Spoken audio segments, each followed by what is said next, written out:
Thinking about living in Australia? Or maybe you're already here and wondering if you're paying too much. Today we're breaking down the real cost of living in Australia in 2026. No sugarcoating, just plain talk. From rent to groceries, transport to entertainment, we'll cover what you actually need to budget for. And stick around to the end because we'll reveal which Australian city gives you the best value for money. Let's dive in. Let's start with the big one, housing. Whether you're renting or buying, this is where most of your money goes. Renting in major cities. In Sydney, you're looking at around $650 to $800 per week for a two-bedroom apartment in the inner suburbs. That's roughly $2,800 to $3,500 per month. Melbourne is slightly cheaper at $550 to $700 per week. Brisbane has seen massive increases recently. What used to be the affordable option is now $600 to $750 per week for a decent two-bedroom place. Regional areas. If you head to cities like Adelaide or Hobart, you can find two-bedroom apartments for $400 to $550 per week. That's a significant saving, potentially $10,000 to $15,000 per year compared to Sydney. Buying property. The median house price in Sydney is now sitting around $1.4 million. Melbourne is close behind at $1.1 million. Brisbane has jumped to about $900,000. For a realistic deposit of 20%, you're needing $280,000 for Sydney, $220,000 for Melbourne, or $180,000 for Brisbane. These numbers explain why so many Australians are renting longer than previous generations. Next up, feeding yourself. And let's be honest, grocery prices have gone up significantly. Weekly grocery shop. For a single person eating reasonably well, budget around $150 to $200 per week. That's $600 to $800 per month. For a family of four, you're looking at $350 to $450 per week. Specific examples. Milk, $3.50 to $4.50 for 2 litres. Bread, $3.50 to $5.50 for a decent loaf.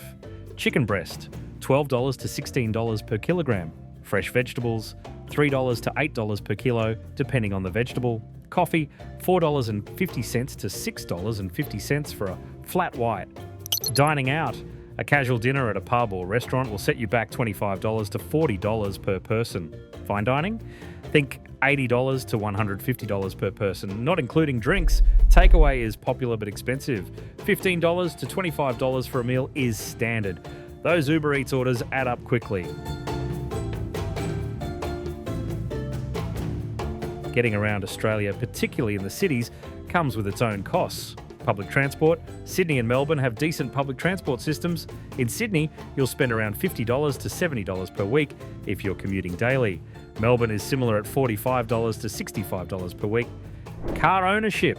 Most Australians own a car. Here's what it really costs. Car payment or purchase, $400 to $800 per month. Petrol, $80 to $200 per month, depending on commute. Insurance, $80 to $150 per month. Registration, $300 to $900 per year. Maintenance. Budget, $1,000 to $2,000 per year. Total car costs, easily $8,000 to $15,000 per year when you add it all up. Uber/rideshare, regular Uber usage in cities gets expensive fast. A 10-kilometre trip costs $25 to $40. Use it for commuting and you're spending more than car ownership. The bills that arrive every month or quarter. Let's break them down. Electricity. Depending on your usage and state, expect $300 to $600 per quarter for a household. That's $1,200 to $2,400 per year. Air conditioning in summer drives this up significantly. Gas. If you have gas heating or cooking, add another $150 to $300 per quarter. Water, usually $200 to $400 per quarter, though this varies by state. Internet, NBN plans range from $60 to $100 per month for decent speeds. Mobile phone plans are $30 to $80 per month. Total monthly utilities for a household, around $400 to $700 per month. Now the extras that make life enjoyable. Healthcare, Medicare, covers a lot, but private health insurance costs $150 to $300 per month for singles, $300 to $600 for families. Many people get it to avoid the Medicare levy surcharge. Entertainment, Netflix/streaming, $15 to $30 per month. Gym membership, $20 to $80 per month. Cinema ticket, $15 to $25. Concert or event, $80 to $200. Alcohol, a six-pack of decent beer costs $20 to $30. A bottle of wine at a restaurant, $40 to $80.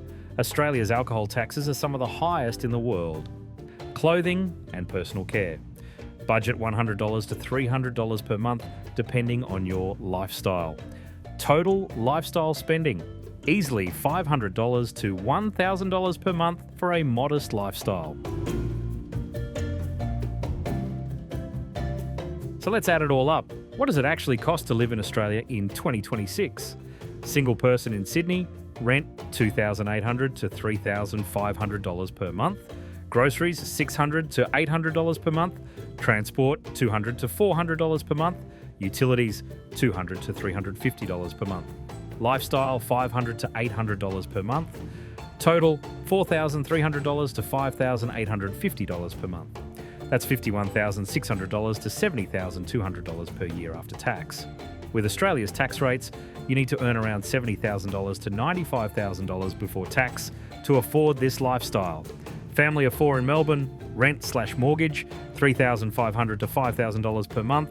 Groceries, $1,400 to $1,800 per month. Transport, $600 to $1,000 per month. Utilities, $400 to $700 per month. Lifestyle, $800 to $1,200 per month. Total, $6,700 to $9,700 per month. That's $80,400 to $116,400 per year after tax. You're looking at a household income of $120,000 to $160,000 before tax. Best value cities, Adelaide and Hobart offer the best bang for your buck. About 20 to 30% cheaper than Sydney or Melbourne, while still offering good lifestyle and job opportunities. So there you have it, the real cost of living in Australia in 2026. It's not cheap, but the quality of life, healthcare, safety, and opportunities often make it worth it.